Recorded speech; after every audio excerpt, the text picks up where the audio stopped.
The moment I stepped into the ballroom, I heard her. Sloane Whitmore, my brother's perfect fiancée, leaning toward her bridesmaids, a champagne flute balanced delicately in her manicured hand. Her whisper wasn't meant to be private. It was meant to travel.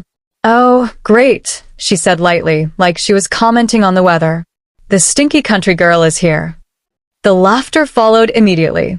Polished. Practiced. Expensive. The kind that comes from women who have never had to clean up their own messes. Sloane didn't even look at me when she said it. I wasn't worth the eye contact.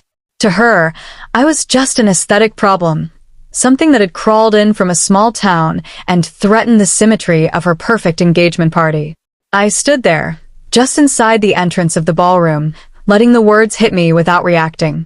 Letting them pass through instead of lodge themselves somewhere tender. What Sloane didn't know, what no one in that room knew, was that I had signed the deed to this hotel 3 years ago. The Monarch Hotel. Every chandelier above her head belonged to me. Every linen-draped table. Every piece of silverware clinking softly against porcelain. Every square inch of Italian marble beneath her overpriced heels. And by the end of the night, that careless little whisper was going to cost her everything she thought she was entitled to. My name is Bethany Burns. I'm 31 years old, and I grew up in Millbrook, Pennsylvania, a town so small the biggest traffic jam we ever had was when old Mr. Henderson's cows escaped and blocked Main Street for 3 hours. I left home at 18. Not because I hated where I came from, but because my family made it painfully clear there wasn't room for me there. I have an older brother, Garrett. The golden child. The son who could do no wrong. Growing up, my life was a constant comparison. I never won. If I got an A, Garrett got an A+. If I made the softball team, Garrett was team captain. My mother, Patricia, had a look she reserved just for me. A look that said almost. Like I was a rough draft, while Garrett was the final, polished masterpiece ready for display. So I stopped trying to fit into a frame that was never built for me. I packed one suitcase, took a bus to the city, and started over with $200 and a stubborn refusal to fail. Everyone back home assumed I was struggling. They pictured me in a cramped apartment, living on instant noodles. And for the first 2 years, they weren't wrong. What they didn't know was that I'd taken a job as a cleaning lady at a boutique hotel. That job changed my life. I watched everything. I listened. I learned how the place breathed. I worked my way up from housekeeping to front desk, from assistant manager to manager. I saved relentlessly. I invested carefully. I took risks only when they felt right in my bones. By 28, I owned my first property. By 30, I had 3. Now, at 31, I run Birch Hospitality, a company with 6 boutique hotels up and down the East Coast. The Monarch is my flagship. My pride. My proof. But when you build something from nothing, you learn an important lesson. You stay quiet. People underestimate you when they think you're small. And sometimes, that's the most powerful position of all. So I never told my family. They never asked anyway. To them, I was still the struggling little sister who couldn't measure up to Garrett and his middle management insurance job. The irony was so thick it almost made me laugh. The invitation to Garrett's engagement party came last minute. A guilt invitation. Probably my mother's idea, so she could tell her friends the whole family was there. I almost didn't come, but something pulled me in. Curiosity, maybe. Or a foolish, quiet hope that something, anything, had changed. It hadn't.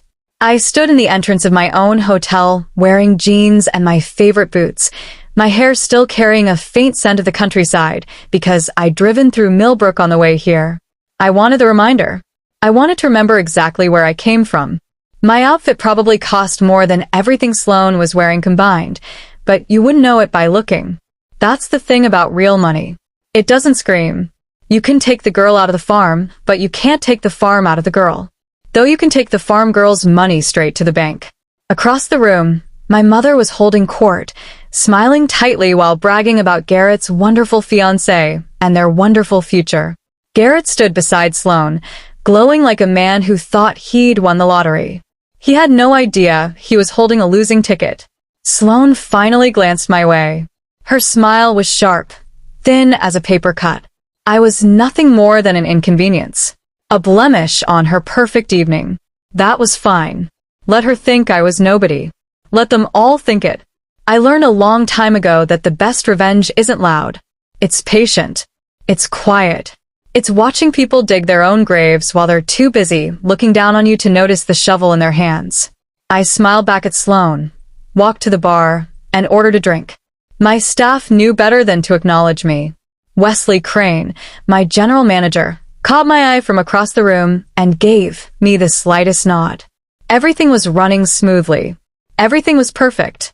Because in about 3 hours, Sloane Whitmore was going to learn a very important lesson. Never underestimate the country girl, especially when she owns the ground you're standing on. The engagement party unfolded exactly as you'd expect from someone like Sloane. Extravagant. Overdone. Designed to impress people already impressed with themselves. Ice sculptures shaped like swans. A champagne fountain that bordered on absurd. Enough flowers to make a botanical garden jealous. My staff had executed everything flawlessly, which filled me with pride, even as I quietly rolled my eyes at Sloane's taste. I took my drink and moved to a corner to observe. That's when my mother found me. Patricia Burns approached like a woman who'd caught an unpleasant smell and was determined to locate the source. Her eyes swept over me, lingering on my boots with visible disappointment. She said it was nice that I could make it, her tone suggesting it was anything but. Then she asked why I couldn't have worn something more appropriate.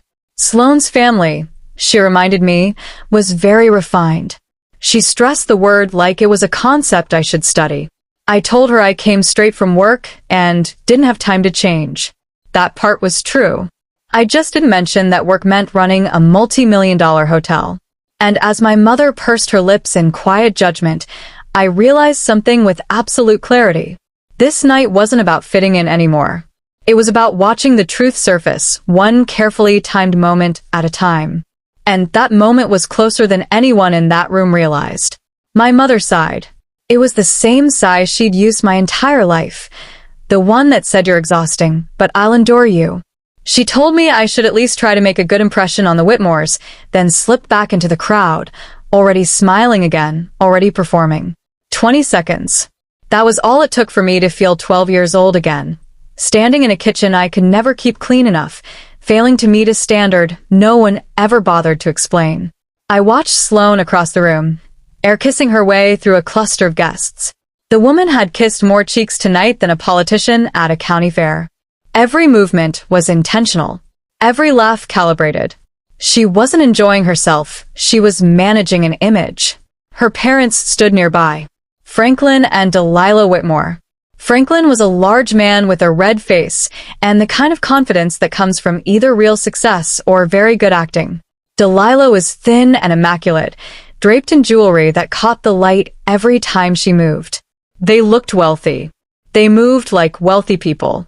And yet something was off, like a beautiful painting hung just slightly crooked. I couldn't explain it yet, but I would. Garrett finally noticed me and made his way over. My big brother.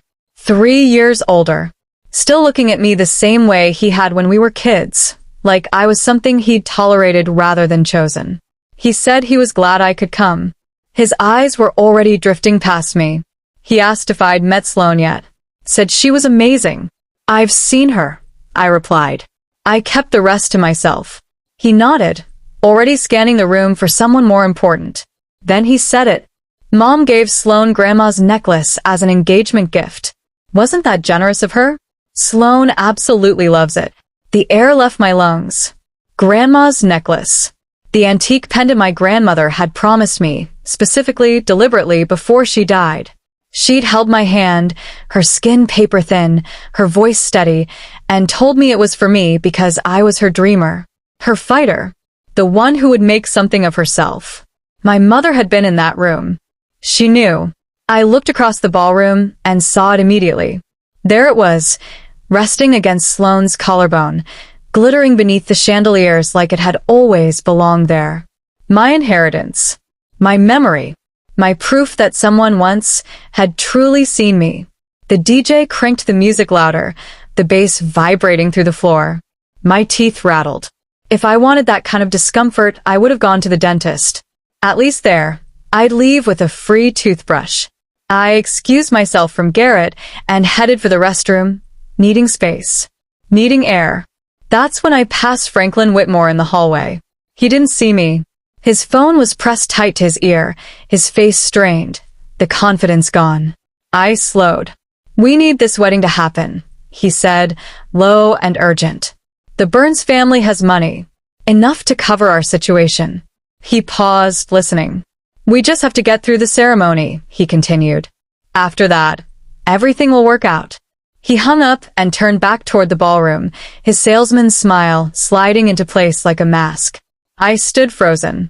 The necklace faded from my thoughts, replaced by something sharper, more dangerous. The Burns family had money? What money? My parents had a nice house, sure, but I knew there was a second mortgage on it. I'd been quietly paying it off for 4 years.